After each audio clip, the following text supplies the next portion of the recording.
My name is Ben Botekoper, author of the IAAD China Working Method book. Thank you for reading the use case. This use case is about how to make a manufacturer responsible while you are buying, or you're actually on contract buying it from a trading company or an export company related to the manufacturer. So the problem actually is that the manufacturer is in this case not responsible because you buy it from the middle company that maybe is based somewhere else.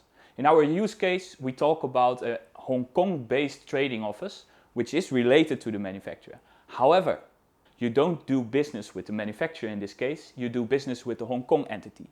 So how to make this manufacturer also responsible for delivering the goods that you agree with the trading company?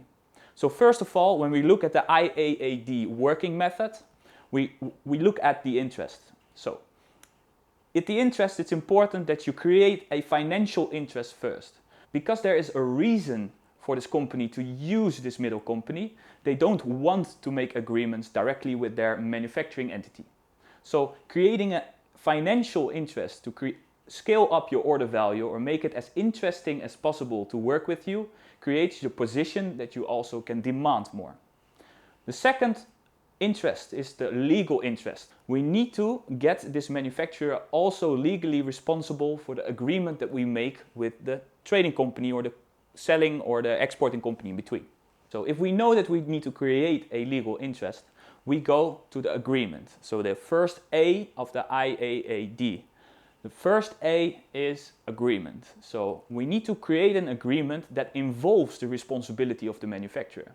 That means that the manufacturer needs to sign with this agreement. That means you're going to have a three-party agreement, or if you use a certain third party as an agent with it, it can even be a four-party agreement. If the manufacturer also signs along with the contract that you make with the selling, exporting or trading company in between, it makes itself also legally responsible, or at least legally committed to that agreement. Secondly, at the moment that you're going to create terms, create also terms that describe the responsibility of the manufacturer. Describe terms that are related to which party. Do you have a responsibility for the trading company, export company, selling company in between? Or is this term related on the manufacturer? Think about the quality. Write down, describe per term who is responsible for executing and committing and delivering what. Beside that, you can create also policies. Policies are also written in this book. Policies are one of the most important terms in the agreement. It eventually defines what will happen at the moment that the manufacturer, in this case, would not deliver upon his commitments. What will happen if the quality is not according to the contract? What will happen if the specifications of the product are not complying with eventually the products that you inspect at the factory? Here also it's important that when the manufacturer, which is not the direct party you pay to, when the manufacturer still legally commits by signing an agreement, make sure that beside the terms for the manufacturer, also it is very well agreed what the manufacturer needs to do in what case.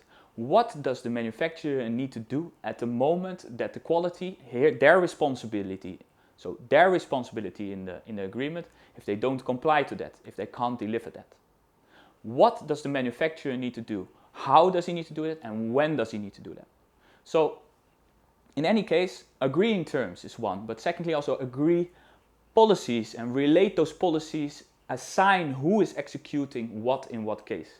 So when you make this kind of agreement and when you relate all the terms to which party is responsible for what, you make eventually the manufacturer responsible without buying it directly from the manufacturer.